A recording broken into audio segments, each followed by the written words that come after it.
آج بڑی ہی خاص بات یہ ہے کہ ہم تاک راتوں سے جو ہے وہ گزرتے ہوئے چلے آ رہے ہیں اور کل انشاءاللہ تعالی ہمیں 27ویں شب بھی ملنی ہے، جس کی خصوصی نشریات آپ بول ٹیلی ویژن پر دیکھ سکتے ہیں۔ رات 10 بجے سے ہم انشاءاللہ لائیو ہوں گے اور پھر پوری رات سحر تک جو ہے وہ دعاؤں کا، فضائل کا سلسلہ جو ہے وہ جاری و ساری رہے گا۔ آج کے اس نشست میں ہم نے کوشش یہ کی ہے کہ قرب الہی پر بات کی جائے اور قرب الہی کس طرح سے حاصل کیا جا سکتا ہے، اس پر بھی جو ہے وہ ہم علماء کرام سے جو ہے وہ بات بھی کریں گے اور ان کی باتوں پر عمل کرنے کی بھی کوشش کریں گے، کیونکہ ہم نے اپنے وزیر اعظم سے ایک بات جو ہے وہ بہت مرتبہ، ایک آیت جو ہے عمران بھائی بہت سنی ہے کہ ایاک نعبد و ایاک نستعین، اور اس کے آگے کی جو آیت ہے وہ غالباً وہ سناتے نہیں ہیں۔ وہ جو ہے میں چاہوں گا کہ آپ ذرا ایک مرتبہ انہیں پڑھ کے بتائیں اور اس کا ترجمہ بھی جو ہے وہ آپ انہیں بتائیے گا۔ الصراط المستقیم، اے اللہ ہمیں سیدھی راہ دکھا دے۔ ہاں جی، تو اے اللہ ہمیں سیدھی راہ دکھا دے، اور جس شخص کو اللہ سیدھی راہ دکھا دیتا ہے اللہ تعالیٰ سے وہ شخص قریب بھی اتنا ہی ہو جاتا ہے، کیونکہ اگر آپ مخلوق کے ساتھ کوئی زیادتی کر رہے ہیں اور مخلوق کا ساتھ نہیں دے رہے ہیں اور مخلوق کے ساتھ ناانصافی کر رہے ہیں تو آپ قرب الہی حاصل کر ہی نہیں سکتے۔ قرب الہی حاصل کرنے کے لیے سب سے ضروری اور اہم چیز یہی ہے کہ آپ اللہ کے ان بندوں کو راضی رکھیں جن سے اللہ راضی ہے، اللہ کے اس مخلوق کو جسے وہ اشرف المخلوقات کہتا ہے، اس کے دل کو کبھی دکھانے کی آپ کوشش بھی نہ کیجیے، کیونکہ اگر آپ نے اس کے دل کو دکھایا تو آپ کبھی کامیاب نہیں ہو سکتے۔ اور ایسی آقا صلی اللہ علیہ وسلم کی ایک حدیث جو کہ میں آج آپ کی اجازت سے جو ہے اس کا مفہوم پڑھنا چاہوں گا، جو بہت ہی ضروری ہے، کیونکہ یہ دیکھیں یہ وہ تین چیزیں ہیں، آقا صلی اللہ علیہ وسلم نے ان تین چیزوں کی جانب اشارہ فرمایا ہے مفتی صاحب، کہ اگر یہ تین کام ہم کر لیں تو قرب الہی ہمارے ساتھ ایسے ہو جانا ہے جیسے کہ وہ 2 انگلیوں والی حدیث حضور اکرم صلی اللہ علیہ وسلم کی۔ کام کیا بتایا آقا صلی اللہ علیہ وسلم نے؟ جو تمہارے ساتھ ظلم کرے اسے معاف کر دو، جو تمہارے ساتھ ظلم کرے اسے معاف کر دو، جو محروم کرے اسے عطا کرو، جو رشتہ توڑے اس کے ساتھ آگے بڑھ کر رشتہ جوڑو۔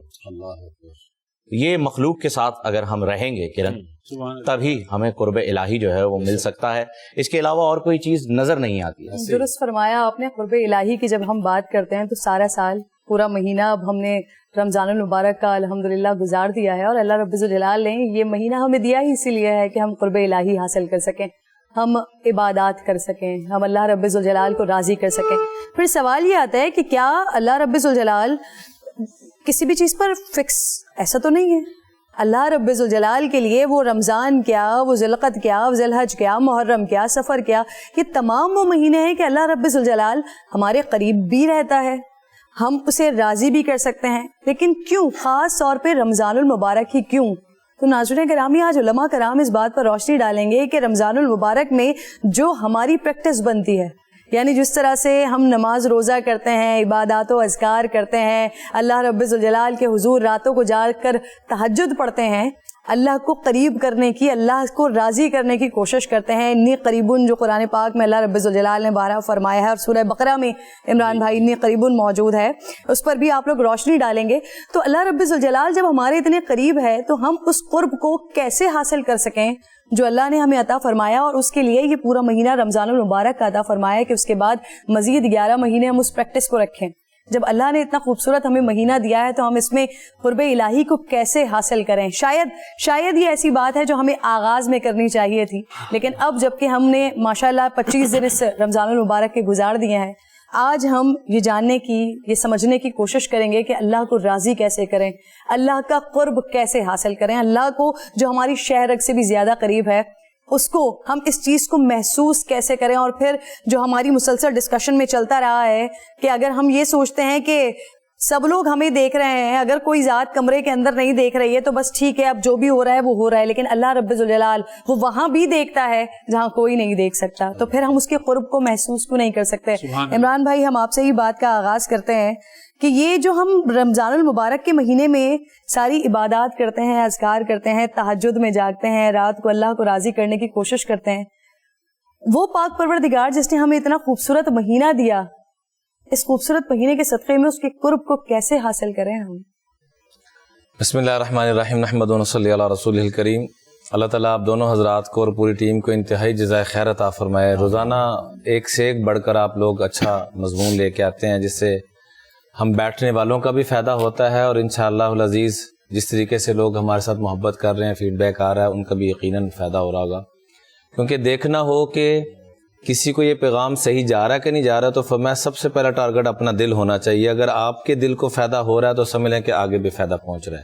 عموماً ہوتا یوں ہے کہ اتأمرون الناس بالبر وتنسون انفسکم، کہ ہم دوسروں کو تو اچھی باتوں کا حکم کرتے ہیں، اپنی ذات کو بلا بیٹھتے ہیں.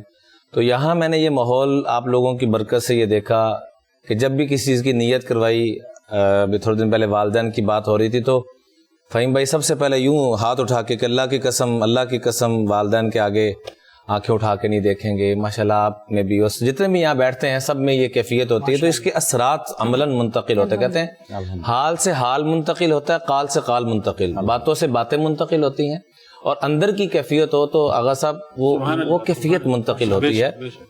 گزارا یہ ہے کہ اللہ کو ہم نے کیا قریب کرنا ہے، اللہ تو پہلے قریب ہے، دعا کرے ہم قریب ہو جائیں. آمین. سبحان اللہ. اللہ تعالیٰ تو قرآن پاک میں فرماتے ہیں وَإِذَا سَأَلَكَ عِبَادِي عَنِّي فَإِنِّي قَرِيب. اے میرے محبوب، جب میرے بندے آپ سے میرے بارے میں پوچھیں، ایک سیکنڈ، جب میرے بندے میرے بارے میں آپ سے پوچھیں تو یہ بھی نہیں کہا کہ قُلْ فَإِنِّي قَرِيب، کہ آپ کہہ دیجئے کہ میں قریب ہوں. اس کہنے کو بھی بیچ میں ختم کر دیے. جو ہی پوچھیں تو آپ کہیں میں قریبی ہوں، تو میں پہلے سے ہی قریب ہوں. اجیب الدعوۃ الداعی اذا دعان، جب مجھے کوئی پکارنے والا پکارتا ہے تو میں پہلے سے حاضر. تو ایک آدمی 70 سال یا سنم کہتا رہا، غلطی سے زبان سے یا سمد نکل گیا. سمد کہتے ہیں بے نیا ذات کو، سنم بت کو کہتے ہیں. تو غلطی سے حرف غلط کی طرح یا سمد نکل گیا تو آسمانوں سے چرتی ہوئی آواز آئی، لبیک یا عبدی، بول میرے بندے کیا چاہتا ہے تو. سبحان اللہ. تو فرشتوں نے سبحان اللہ عرض کیا کہ باری تعالیٰ 70 سال سے وہ سنم بتوں کو پکار رہا تھا، غلطی سے کہا. تو فرمایا اگر سمد بھی جواب نہ دے تو سمد اور سنم میں کیا، سبحان اللہ. تو سمد اور سنم میں کیا فرق رہ گیا. حدیث قدسی ہے کہ اللہ تعالیٰ فرماتے ہیں عبدی لا یسعنی، اے میرے بندے میں کہیں بھی نہیں سما سکتا، لا فی السماء ولا فی الارض ولا فی العرش ولا فی الکرسی، نہ زمین و آسمان میں، نہ عرش و کرسی میں. اللہ کہاں سما سکتے ہیں آپ؟ فرمایا الا فی قلب مومن، میں اپنے مومن بندے کے دل میں سما سکتا ہوں اگر وہ اپنے دل میں جگہ دے.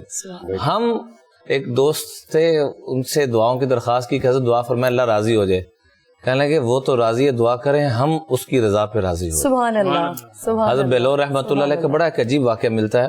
ایک دفعہ باہر نکل رہے تھے تو پوچھنے والے نے پوچھا حضرت کہاں جا رہے ہیں؟ کہا بازار جا رہا ہوں لوگوں کی صلح کروانے کے لیے اللہ کے ساتھ. حضرت بیلور بڑی عجیب شخصیت گزری ہیں. اللہ بیلور دانا بہت عجیب شخصیت. اللہ نے کیا ان کو نوازا ہوا تھا، کیا اللہ کی رحمت برکتیں تھیں ان پر. واپس آئے تو منہ جیسے اترا ہوا تھا. کہا کیا بنا حضرت؟ کہا اللہ راضی ہے، لوگ بازاروں میں جو مصروف ہیں وہ راضی نہیں ہے، کہتے ہیں ہمارے پاس ٹائم نہیں ہے. اللہ. پھر اگلے دن دوبارہ تیاری کر کے نکل رہے ہیں.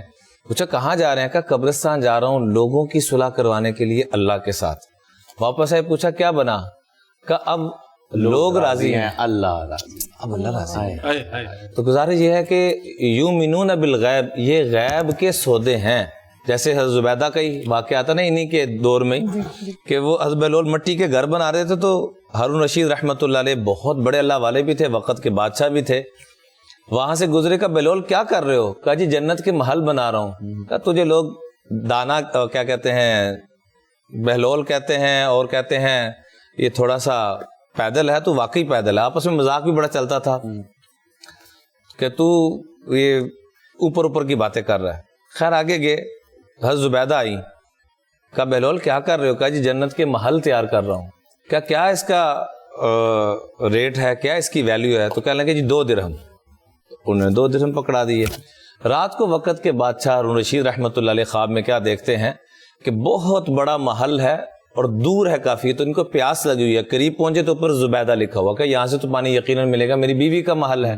تو داخل ہونے لگے تو داروغہ نے کہا کہ بھائی آپ یہاں نہیں جا سکتے. کہا جی میری بیوی کیا ہے؟ کہ یہاں بیوی شوہر کا نہیں چلے گا، یہاں اپنا اپنا چلے گا. تو خواب سے اٹھے. اگلے دن بیلور رحمۃ اللہ علیہ وہی معاملہ کر رہے تھے. دوبارہ ان کے پاس سے گزرے. تو کہنے لگے حضرت کیا کر رہے ہیں؟ کہا جی جنت کا محل بنا رہا ہوں. کہا کتنے کا؟ کہا آدھی بادشاہی دو پھر دوں گا. کہا کل 2 درہم آج آدھی بادشاہی. کہا کل بن دیکھے تھا آج دیکھ کے آئے. سبحان اللہ. اور انہی کا ایک عجیب واقعہ ملتا ہے. بہن آپ نے بڑا اچھا تذکرہ چھیڑا تو مجھے حضرت بہلول رحمۃ اللہ علیہ کے بڑے عجیب عجیب واقعات فہیم بھائی. ضرور ضرور ضرور اجازت ہو تو. بے شک بے شک.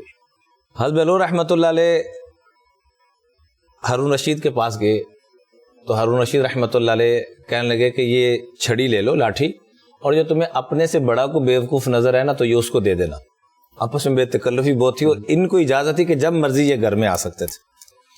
چھڑی دے کے نکل کے اللہ کی شان. کچھ عرصے کے بعد جب ہارون رشید رحمۃ اللہ علیہ کا آخری وقت آیا تو یہ آئے ان کے پاس کہ جہاں جا رہے ہو اس کے لیے کوئی تیاری, کوئی آگے ساز و سامان, کیونکہ جب نکلتے تو 10,000 کا لشکر آگے پیچھے ہوتا تھا, اونٹوں کا گھوڑوں کا پتہ لگتا تھا. کہ جہاں آگے جا رہے ہو آخرت کے سفر کے لیے وہاں بھی کوئی لشکر بھیجا یا کچھ تیاری کی. تو جنہوں نے کیا ہوتا وہ کہتے ہیں کچھ بھی نہیں بھیجا. میری طرح کے جو کچھ نہ کیا تو شور بہت ڈالتے ہیں کہ ہم نے بہت کچھ کر لیا ہے. جو کرنے والے لوگ ہوتے ہیں وہ کہتے ہیں کچھ بھی نہیں کیا. تو وہ چھڑی نکالی اور پکڑا دی کہ تیرے سے بڑا مجھے کوئی بیوقوف نظر نہیں. تو گزارش یہ ہے کہ اللہ بڑے قریب ہیں, ہم قریب ہو جائیں. ہم صرف ایک قدم نفس پہ رکھ دیں, دوسرا جنت میں. جنت سے مراد یہ کہ اللہ کی رحمت و برکتوں میں. اور اللہ کو قریب کرنے کا سب سے بڑا ذریعہ فہیم ہے جو آپ نے حدیث پاک پڑھی ہے. حدیث پاک میں آتا ہے یہ صلہ رحمی والی اور رشتہ داروں کو جوڑنے والی. حدیث پاک میں آتا ہے کہ کل قیامت میں اللہ کے سب سے زیادہ قریب وہ ہوگا جو لوگوں اس کو محبتیں دیتا ہوگا. ان من اقربکم الی مجلسا یوم القیامت احاسنکم اخلاقا. جو لوگوں میں جتنی محبتیں بانٹتا ہوگا, جو رشتہ داروں کے ساتھ وہ قطع تعلقی کر رہے ہیں پھر بھی ان کو جوڑ رہا ہوگا. بہن وہ سیدنا صدیق اکبر رضی اللہ کا واقعہ امی جان امی عائشہ والا کہ غلطی سے کچھ لوگوں سے ایسی غلط فہمی پیدا ہوئی. ان میں غلط فہمی والوں میں ایک مستح رضی اللہ تعالیٰ رشتہ دار بھی تھے. تو ان کے اوپر صدیق اکبر رضی اللہ مستقل ان پہ خرچ کیا کرتے تھے, ان کا خرچہ اٹھایا ہوا تھا. تو جب یہ معاملہ ہوا کہ میری بیٹی کے بارے میں یہ غلط رائے رکھ رہے ہیں تو اللہ کی طرف سے آیات بھی نازل ہو گئی, سبحانہ کہا تھا بہتان عظیم والا سارا معاملہ. تو اس میں سیدنا صدیق اکبر رضی اللہ عنہ نے قسم کھا لی کہ اب ان کے اوپر خرچ نہیں کروں گا. تو ساتھ ہی اللہ جل جلالہ نے سورہ نور کے اندر یہ آیت نازل فرما دی وَلَا يَأْتَلْ أُولُو الْفَضْلِ مِنْكُمْ وَالسَّاعَةِ أَنْ يُؤْتُوا أُولِي الْقُرْبَى وَالْمَسَاكِينَ وَالْمُهَاجِرِينَ فِي سَبِيلِ اللَّهِ وَلْيَعْفُوا وَلْيَصْفَحُوا. کہ جو تم میں سے فضیلت اور بزرگی والے ان کی شیان شان نہیں کیسی قسم کھائیں, بلکہ کیا کریں, معاف کریں, درگزر کریں. الا تحبون ان یغفر اللہ لکم. کیا آپ اس چیز کو پسند نہیں کرتے کہ اللہ آپ کو معاف فرما دے, مغفرت فرما دے؟ اسی وقت بیٹھے بیٹھے کہا بلا یا رسول اللہ, میں کیوں نہیں پسند کرتا. پہلے اگر 1 روپیہ دیتا تھا اب 2 روپے دوں گا, پہلے 1 لاکھ دیتا تھا 2 لاکھ. ماشاءاللہ. تو کاش ہمارے دل میں بھی یہ بات اتر جائے کہ مخلوق اللہ کا کنبہ ہے. ایک مرتبہ آپ علیہ الصلوۃ والسلام صبح بیٹھے ہوئے تھے تو پوچھا تم میں سے رات کو صدقہ کس نے کیا ہے؟ تو صحابہ خاموش رہے. پھر صحابی نے عرض کیا, جب دوبارہ پوچھا تو کہ یا رسول اللہ صلی اللہ علیہ وسلم رات سو رہا تھا تو میرے ذہن میں اللہ نے یہ بات ڈالی کہ رات سونے سے پہلے صدقہ کر دوں. تو میرے پاس کچھ نہیں تھا, تو ایک آدمی نے مجھے ذہنی طور پہ اذیت پہنچائی ہوئی تھی, میرا حق بھی کھایا ہوا تھا. تو میں نے دل ہی دل میں کہا کہ اے اللہ میں اس کو معاف کرتا ہوں. تو آپ علیہ الصلوۃ والسلام نے فرمایا کہ اس تیرے صدقے نے, یہ مالی صدقے سے بھی کروڑوں گنا بڑھ کے, اور اس تیرے صدقے کو میں کیا دیکھ رہا ہوں کہ ہزاروں فرشتے آ رہے ہیں اور ثواب لے کے جا رہے ہیں, ہزاروں فرشتے آ رہے ہیں تیرا ثواب لے کے جا رہے ہیں, تیرا ثواب ختم ہی نہیں ہو رہا. سبحان اللہ سبحان اللہ. فضل سبحان صاحب آپ سے بھی جو ہے وہ اسی قرب الہی پر میرا کوئی سوال نہیں ہے, میری گزارش ہے, میری درخواست ہے آپ سے, آپ تمام حضرات سے, مفتی صاحب سے بھی, آپ سے بھی, سب سے, کہ کیسے ایسے, مجھے جنید بھائی بہت یاد آتے ہیں. یقین کیجئے گا جنید بھائی کو اللہ پاک ان کی مغفرت فرمائے, درجات بلند فرمائے, بہت یاد آتے. پھر جب بھی اس قسم کی کوئی بات ہوتی ہے, کوئی ایسا موضوع نکلتا ہے تو میرے ذہن میں وہی دعا آ جاتی ہے, میرا غفلت میں ڈوبا دل الہی فضل فرما دل بدل دے. فضل سبحان اللہ. کچھ ایسی بات بتلائیے کہ ہم بدبختوں کو اس بات کا احساس ہو جائے کہ ہم کتنی بڑی غفلت میں ڈوبے ہوئے. اور یہ صرف اور صرف اس لیے میں چاہ رہا ہوں کہ ہماری اصلاح ہو, میری اصلاح ہو, میں کچھ ایسا کر سکوں کہ یہ جو خلیفہ ہارون رشید والا واقعہ انہوں نے سنایا, کہ میں کچھ ایسا کر سکوں کہ مجھے کوئی وہ چھڑی نہ لوٹائے. نحمدہ و نصلی علی رسولہ الکریم.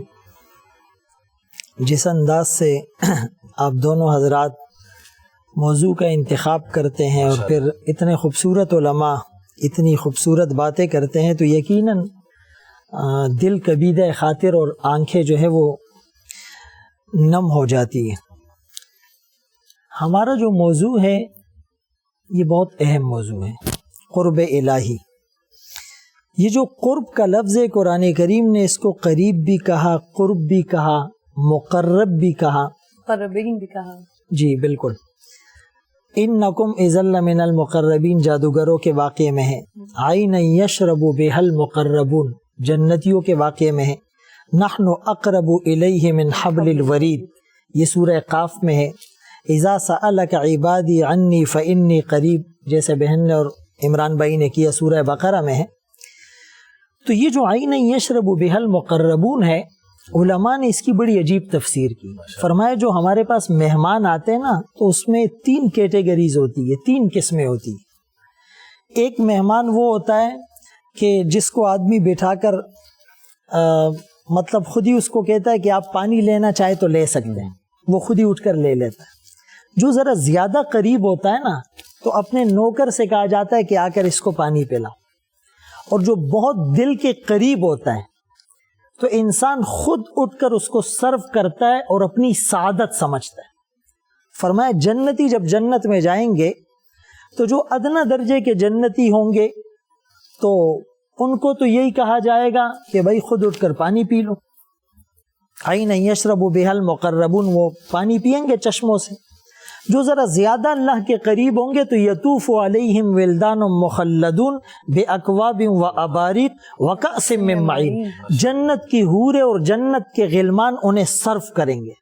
اور جس کا تعلق اللہ کی ذات سے جڑا ہو، جس کے دل کی تار اللہ سے ایسی جڑی ہو کہ بیٹھے جو تیری یاد میں گوشہ نشیں ہو کر تو اپنا بوریا بھی تخت سلیمان تھا۔ اس مقرب بندے کے بارے میں رب نے کیا کہا؟ سقاہم ربہم شرابا طہورا، رب اپنے ہاتھوں سے انہیں شراب پیش کرے گا۔ اب یہ جو قرابت ہوتی ہے یہ کہیں بھی آ جائے تو اس میں رقابت کا پہلو آتا ہے، حسد کا پہلو آتا ہے۔ یوں تو رقابت لازماً ہوتی ہے عشاق میں، عشق مولا ہے مگر اس تہمت بد سے بری۔ تو اللہ کا قرب ہمیں کیسے حاصل ہو؟ اگر ہم قرآن کو دیکھتے ہیں تو سب سے پہلا زینہ ہمیں ادب کا نظر آتا ہے۔ الدین کلہ ادب، دین تو ٹوٹل ادب کا نام ہے۔ موسیٰ علیہ السلام کو کوہ طور میں بلوایا گیا ہم کلامی کے لیے، تو حکم کیا ہوا؟ فخلع نعلیک انک بالوادی المقدس طویٰ، اے موسیٰ اپنے جوتے اتاریے، آپ ایک مقدس وادی اور سرزمین میں آ چکے ہیں۔ تو معلوم یہ ہوا کہ قرب کے لیے پہلا زینہ، پہلی سیڑھی جو قرآن کے مزاج کو سمجھتا ہے وہ ضرور کہے گا یہ ادب ہے۔